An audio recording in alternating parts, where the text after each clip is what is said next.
आज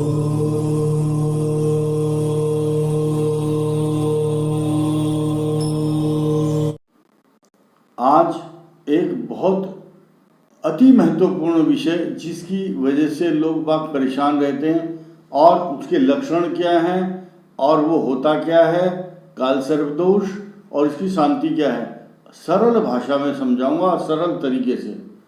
और उन सब काल सर्प दोष वालों को बताऊंगा कि इससे डरने की जरूरत नहीं है, आपका कोई नुकसान होने वाला नहीं है।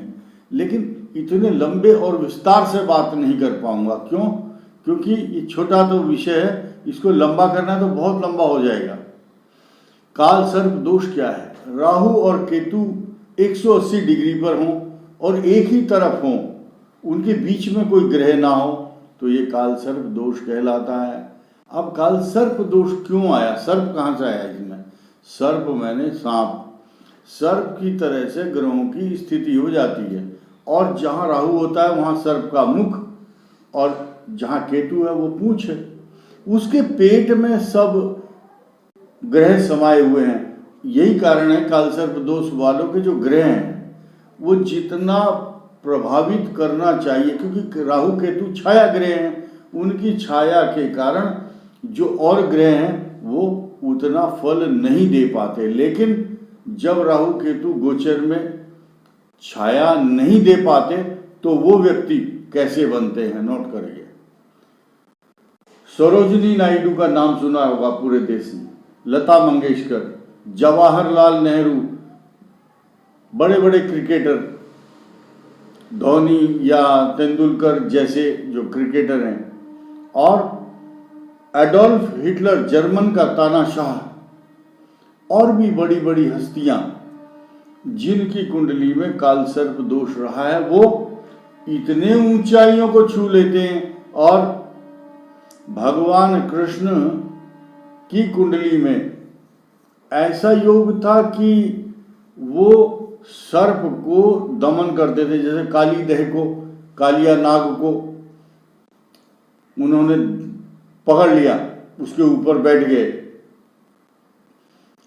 तो भगवान कृष्ण और यशोदा ने एक सूत्र दिया कि मोर का पंख जिसके घर में होगा, या तो सिर पर लगाए या पॉकेट में रखे या अपने बेडरूम में या अपने गेट की एंट्री पर। सर्प जो है उसको मोर खा जाता है, और जहां मयूर पंख होगा वहां कभी भी सर्प नहीं आएगा। और सर्प के सपने जिसको आते हैं, सांप के डरावने सपने काल सर्प दोष वालों को आते हैं कि गले के पास बैठा है, पैरों के पास, सपने में ये दिखाई देता है, सांप ही सांप दिखाई देते हैं।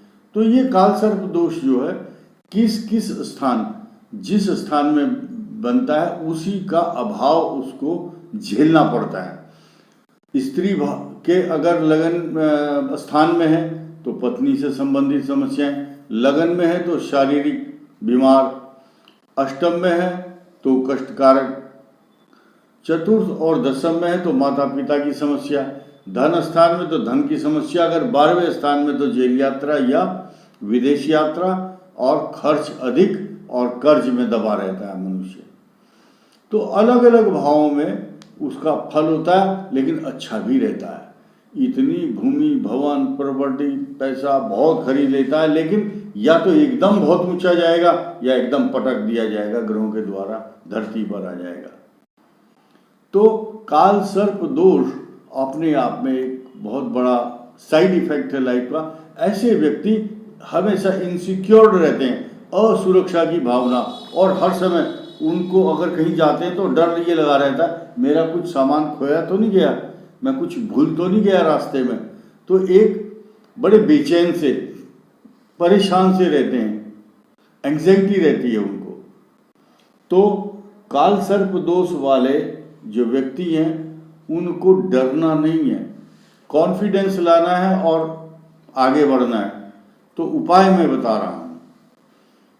चांदी के सर्प 2 लेकर के उनको आटे के गोले में बंद करो, उनके मुख दोनों के मुंह मिलाओ, और पूर्णिमा के दिन या सोमवार को नदी में या तालाब में या समुद्र में आप प्रवाहित करो बड़े सम्मान के साथ। ऐसे कुछ लोग क्या करते हैं, गोला लिया उसमें रखा, ऐसे सम्मान के साथ श्रद्धा के साथ उनको अर्पण करें।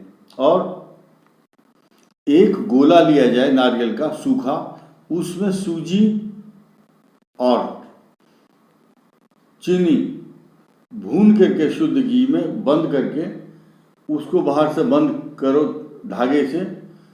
बुधवार के दिन पीपल के वृक्ष के नीचे रखना चाहिए या कील गाड़ करके वहां पर टांग दीजिए। तो पीपल शब्द का अर्थ होता है पीपलिका, जहां आती हैं, जहां चींटियां आती हैं। जब जब वो चींटियां उसको खाएंगी, नारियल के अंदर जो मिठास है और नारियल को, उसके कष्ट उसी प्रकार से दूर होते चले जाएंगे। बहुत सरल उपाय है।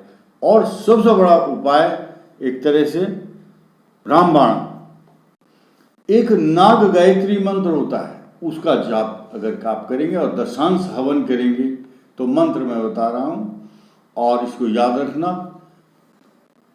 ओम नवकुलाय विद्महे विषदंताय धीमहि तन्नो सर्पः प्रचोदयात्। ये नाग गायत्री मंत्र का जाप करें और दशांश हवन। और इसके अलावा लोगों के अंदर भ्रांति है, बोले जी या तो नासिक में होगा या फिर उज्जैन में होगा या महाकाल में होगा या समुद्र में होगा, कहीं नहीं। आप अपने घर में कीजिए। देवता तो आपके घर में भी हैं। जो अमेरिका में बैठा है वो क्या यहीं आएगा करने के लिए काल सर्पदोष की पूजा? नहीं, ये हमारी मान्यताएं हैं। अपने घर में कीजिए और कहीं इधर उधर भटकने की जरूरत नहीं है। जब हम त्रेता युग में और द्वापर में, सतयुग में एक ही जगह खड़े होकर के आवाहन करते थे देवता लोग विष्णु का, वहीं प्रकट हो जाते थे। तो आपके अंदर भी वो शक्ति है। जब हम श्रद्धा और भाव से प्रभु को पुकारते हैं तो वही आ जाते हैं आपके पास। इसीलिए तो घर में पंचोपचार, षोडशोपचार आवाहन किया जाता है और कलश स्थापना करने के बाद जब हम पूजा करते हैं तो देवताओं का आवाहन करते हैं और लास्ट में उनका विसर्जन भी करते हैं। आवाहनम न जानामि विसर्जनम पूजाम चैव न जानामि क्षम्यताम परमेश्वरः मंत्रहीनम क्रियाहीनम भक्तिहीनम जनार्दनः यद पूजितम मया देव परिपूर्णम तदस्तु मे। अर्थात जब हम आवाहन और विसर्जन करते हैं तो किसका करते हैं? तो देवताओं का ही तो करते हैं। तो जो मंत्र हम अपने घर में पढ़ रहे हैं वही कलकत्ता, मद्रास, महाराष्ट्र, हरिद्वार और बद्रीनाथ जहाँ भी जाएंगे मंत्र वही रहेगा, तो देवता भी वही रहेगा। तो श्रद्धा से अपने घर में ही कीजिए और भगवान शिव का अभिषेक कीजिए। चांदी के जो सर्प बनवा करके उनका पूजन कीजिए। फिर उनको आटे के गोले में रख करके अन्न, आटा जो अन्न है, अन्न ही प्राण है, उसमें मुंह मिलाइए, उनके मुख मिला करके गोला करके ऐसे श्रद्धा से छोड़ दीजिए। श्रद्धा के साथ, सम्मान के साथ आपकी मनोकामनाएं पूर्ण होंगी और काल सर्प दोष का जो दुष्प्रभाव है आपके ऊपर वो नहीं होगा। अक्सर मैंने देखा काल सर्प दोष वालों का, उसके घर में सांप आ जाता है, डबल स्टोरी पर है तो वहां भी चढ़ जाता है, गाड़ी के अंदर घुसता हुआ देखा। मैं सबको हिदायत देता हूँ, जंगल में जाओगे, गाड़ी को हवा खाने के चक्कर में दरवाजा खोलोगे, सांप अंदर आएगा। तो किसी की मोटरसाइकिल पर चढ़ जाता है, किसी के रास्ते में मार्ग को अवरुद्ध कर देता है। तो ये विषय बड़ा गंभीर है, ऐसा नहीं है, आपको सीरियसली लेना होगा। और ये जो उपाय बताइए उनका पूजा करिए, आपको मानसिक, आत्मिक, शारीरिक हर प्रकार की शांति और सुख मिलेगा। धन्यवाद, नमस्कार।